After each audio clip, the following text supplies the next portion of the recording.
அண்மை செய்தியை பார்த்துக் கொண்டிருக்கிறோம். ஜனநாயகன் படத்தின் காட்சிகள் கசிந்த நிலையில் தற்போது அவற்றை பகிர்ந்தால் சட்ட நடவடிக்கை எடுக்கப்படும் என்று பட தயாரிப்பு நிறுவனம் எச்சரிக்கை விடுத்திருக்கிறது. தொடர்பான கூடுதல் விவரங்களோடு இணைகிறார் செய்தியாளர் செந்தில் ராஜா. செந்தில், விவரங்கள்.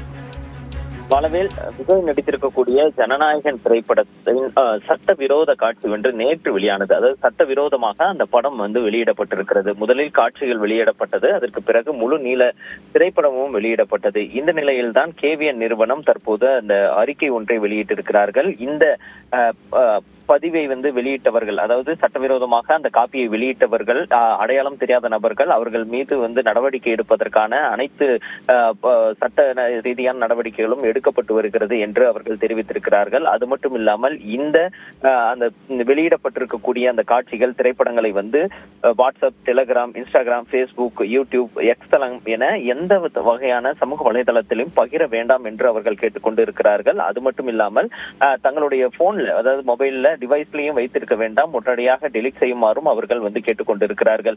இது பெரிய ஒரு டிஜிட்டல் அச்சுறுத்தல் என்றும் அவர்கள் தெரிவித்திருக்கிறார்கள். எனவே இது போன்ற நடவடிக்கைகளில் யாரும் ஈடுபட வேண்டாம், ஈடுபட்டவர்கள் மீது நடவடிக்கை எடுக்கப்படும். அப்படி மீறி தங்களுடைய கோரிக்கையை ஏற்று மீறி செயல்படுபவர்கள் மீது சட்ட ரீதியாக அனைத்து நடவடிக்கைகளும் எடுக்கப்படும் என்றும் தயாரிப்பு நிறுவனம் தெரிவித்திருக்கிறது. பாலவேல். செந்தில், தற்போது இந்த படத்தினுடைய காட்சிகள் வெளியானதா சொல்லப்பட்டது. அதே நேரத்தில் அது தொடர்பாக குறிப்பிட்ட துறைகளில் ஏதேனும் புகார் அளிக்கப்பட்டிருக்கா தயாரிப்பு நிறுவனம் சார்பில்?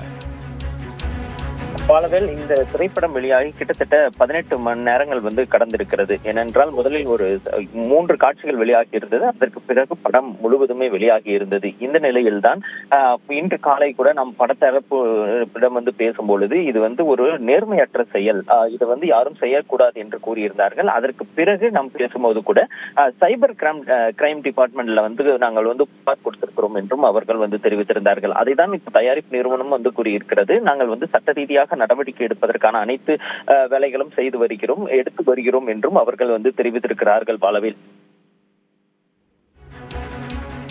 செந்தில், தற்போது ஜனநாயகன் படத்தினுடைய வெளியீடு என்பது தொடர்ந்து தள்ளி போய் கொண்டிருந்த நிலையில இது எங்கிருந்து வெளியானது, யாரால் இது வெளியிடப்பட்டது என்பது தொடர்பான விசாரணைகள் நடைபெற்றுக் கொண்டிருக்கிறதா?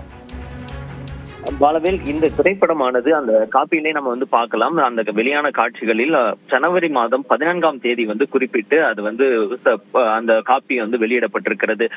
இது பல்வேறு விதங்களாக சொல்லப்படுகிறது. அதாவது இந்த திரைப்படமானது ஏற்கனவே ஃபாரின் கண்டென்ட் கொடுக்கப்பட்டிருந்தது. ஒரு திரைப்படம் வெளியாகிறதாக இருந்தால் வெளிநாட்டிற்கு ஒரு வாரத்திற்கு முன்பாகவே கண்டென்ட் கொடுக்கப்பட வேண்டும். அப்படி ஜனவரி 9ஆம் தேதி இந்த படம் வெளியாக இருந்த நிலையில் ஜனவரி 2ஆம் தேதியே ஃபாரின் கண்டென்ட் கொடுக்கப்பட்டது. அதாவது வெளிநாடுகளில் வெளியிடுவதற்கு அந்த சம்பந்தப்பட்ட டிஸ்ட்ரிபியூட்டர்களுக்கு அந்த காப்பி காப்பியில் பார்த்தீர்கள் என்றால் ஜனவரி 14ஆம் தேதி என்பது குறிப்பிடப்பட்டிருக்கும். அது எப்படி என்றால் டிஏயிலிருந்து வெளியாகி இருக்கலாமா என்ற ஒரு சந்தேகமும் படக்குழுவினருக்கு இருக்கிறது. ஏனென்றால் அந்த சமயத்தில் சில மாற்றங்கள் செய்வதற்கான பணிகள் அங்கு நடைபெற்றதாகவும் அதில் இருக்கக்கூடிய விஷுவலும் ஃபாரின் கண்டென்ட்ல இருக்கக்கூடிய அந்த ஆடியோவும் மிக்ஸ் ஆகி வெளியாகி இருப்பதற்கு வாய்ப்பு இருக்கிறதா என்ற ரீதியிலும் படக்குழுவினர் சந்தேகிக்கின்றார்கள். இது போன்ற அந்த விசாரணையும் ஒரு புறம் தயாரிப்பாளர் தரப்பிலும் அந்த படக்குழு தரப்பிலும் எப்படி வெளியானது, இந்த விஷுவல் எங்கிருந்து போனது என்பது உள்ளிட்ட பல்வேறு குழப்பங்களிலும் அந்த விசாரணை நடைபெற்று வருகிறது. பாலவேல்.